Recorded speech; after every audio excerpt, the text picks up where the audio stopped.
Hello, I'm Juliet, and I hope you've been able to listen to the story called The Gruffalo, because this is the next story about the Gruffalo.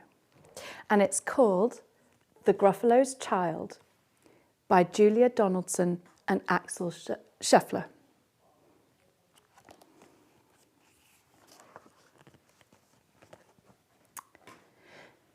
The Gruffalo said that no Gruffalo should ever set foot in the deep dark wood.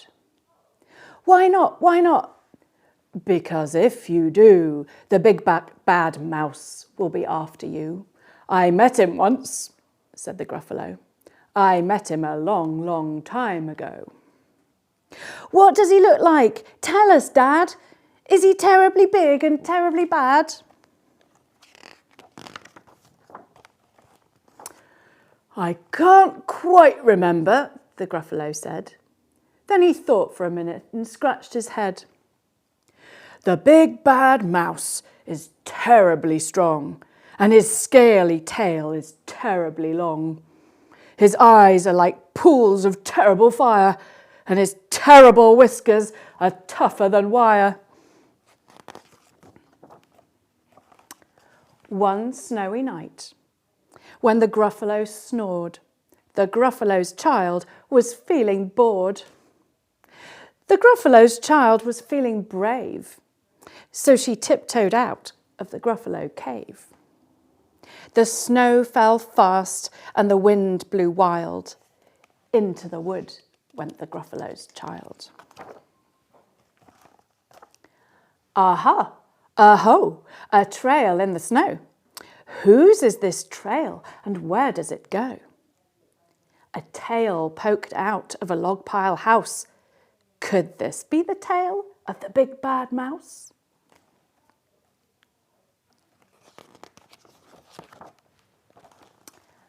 Out slid the creature. His eyes were small, and he didn't have whiskers. No, none at all. You're not the mouse? Not I, said the snake. He's down by the lake, eating Gruffalo cake.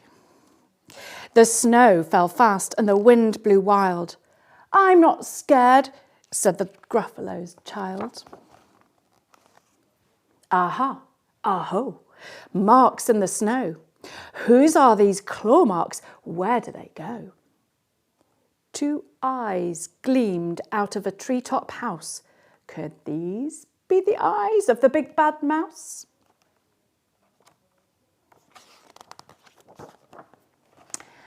Down flew the creature. His tail was short, and he didn't have whiskers of any sort. You're not the mouse? Too-hoo, not I, but he's somewhere nearby, eating Gruffalo pie. The snow fell fast and the wind blew wild. I'm not scared, said the Gruffalo's child. Aha, aho, a track in the snow. Whose is this track and where does it go? Whiskers at last and an underground house. Could this be the home of the big bad mouse?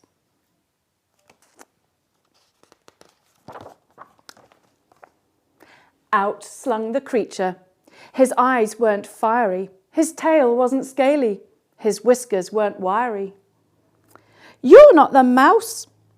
Oh no, not me. He's under a tree drinking Gruffalo tea. It's all a trick, said the Gruffalo's child as she sat on a stump where the snow lay piled. I don't believe in the big bad mouse. But here comes a little one out of his house.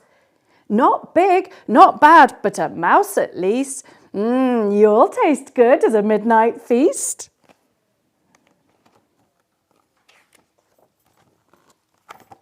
Wait, said the mouse, before you eat.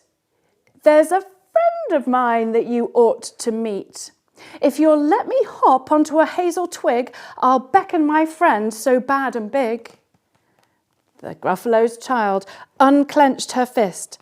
The big bad mouse, so he does exist. The mouse hopped into the hazel tree. He beckoned, then said, "Just wait and see." Out came the moon. It was bright and round. A terrible shadow fell onto the ground. "Who is this creature so big, bad and strong? His tail and his whiskers are terribly long. His ears are enormous, and over his shoulder he carries a nut as big as a boulder." "The big bad mouse!" yelled the Gruffalo's child. The mouse jumped down from the twig and smiled. "Aha! Oh-ho, prints in the snow. Whose are these footprints? Where do they go?" The footprints led to the Gruffalo cave, where the Gruffalo's child was a bit less brave. The buffalo's child was a bit less bored. And the Gruffalo snored and snored and snored. The end.